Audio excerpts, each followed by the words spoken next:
பிரியமானவர்களே, இந்த அருமையான நாளிலும் மீகா 7வது அதிகாரம் 7வது வார்த்தையின் மூலமாக நம்முடைய ஆண்டவராகிய இயேசு கிறிஸ்து நம்மோடு கூட பேச விரும்புகிறார். வேத வார்த்தை இப்படியாக சொல்கிறது, நானோ வென்றால் கர்த்தரை நோக்கி கொண்டு என் ரட்சிப்பின் தேவனுக்கு காத்திருப்பேன், என் தேவன் என்னை கேட்டருளுவார்.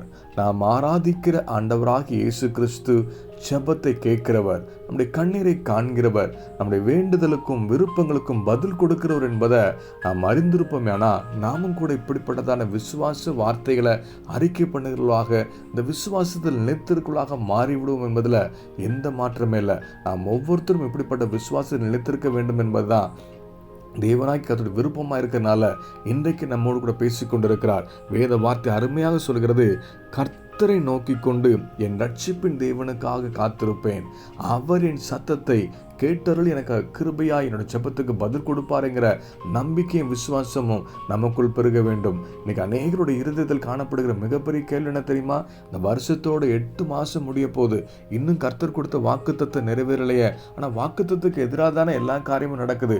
எப்போதான் என் வாழ்க்கையில் கர்த்தர் கொடுத்த வார்த்தை நிறைவேறும்? அந்த வார்த்தையின் அனுகூலத்தை எப்போ நான் அனுபவிக்க போகிறேன்? நானும் எப்போ கர்த்தருடைய நாமத்தை மகிமைப்படுத்த போகிறேன் என்று சொல்லி ஒருவேளை அங்கலாய்ப்போடு கூட கண்ணீரோடு கூட தேவ சமூகத்தில் காத்திருப்பீங்களானா? நீங்கள் காத்திருக்கிறதுக்கான முடிவை சீக்கிரமாக தேவன் அருளி செய்வார். உங்கள் சத்தத்தை கேட்டு ஜெபத்துக்கான பதிலை கொடுக்க தான் இன்றைக்கு இந்த வார்த்தை கொண்டு பேசிக்கொண்டு இருக்கிறார்.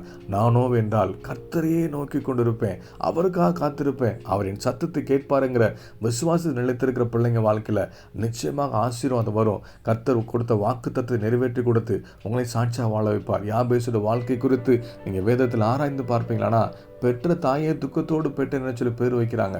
ஆனால் யாபேசோ தன் தேவனாகி கர்த்தரை நோக்கி, ஆண்டவரே நீர் என் கூட இருந்து என் எல்லையை பெரிதாக்கி தீங்கு துக்கப்படுத்தாதபடிக்கும் இந்த கரம் என்னோடு கூட இருந்து ஆசீர்வதிக்கணும்னு சொல்லி செபித்த காரியத்தை தேவனாய் கர்த்தர் அருளி செய்து அவனை சாட்சியாக மாற்றினது போல நாமும் விசுவாசத்தோடு அறிக்கை பண்ணி செபிக்க நம்முடைய வாழ்க்கையிலும் தேவனாய் கர்த்தர் நம்மையும் சாட்சியாக நிறுத்துகிற அளவுக்கு சகல ஆசீர்வாதத்தை கொடுத்து வாழ வைத்து சேம்பட்டுள்ளாய் நிற்பதற்கு உதவி செய்யதான் இன்றைக்கு இந்த வார்த்தை கொண்டு பேசி கொண்டிருக்கிறார். கர்த்தர் நமக்கான காரியத்தை செய்யும்படியாக நாமும் கூட இந்த விசுவாச வார்த்தையில் அறிக்கை பண்ணி ஜெபிப்போமா?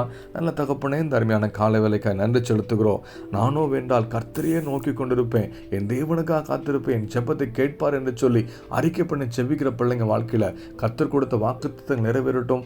சகல விதமான வார்த்தையின் அனுகூலத்தையும் கர்த்தர் அருளி செய்து சாட்சி நிறுத்தப்படும் அன்புக்கு நன்றி செலுத்துகிறோம். நாங்கள் பெற்றுக்கொண்டு விசுவாசிக்கிறோம். எங்கள் விசுவாச வாழ்க்கை கர்த்தர் பலப்படுத்தினதுக்காய் ஸ்தோத்திரித்து ஜெபிக்கிறோம். எங்கள் ஜீவன நல்ல பிதாவே, ஆமென்.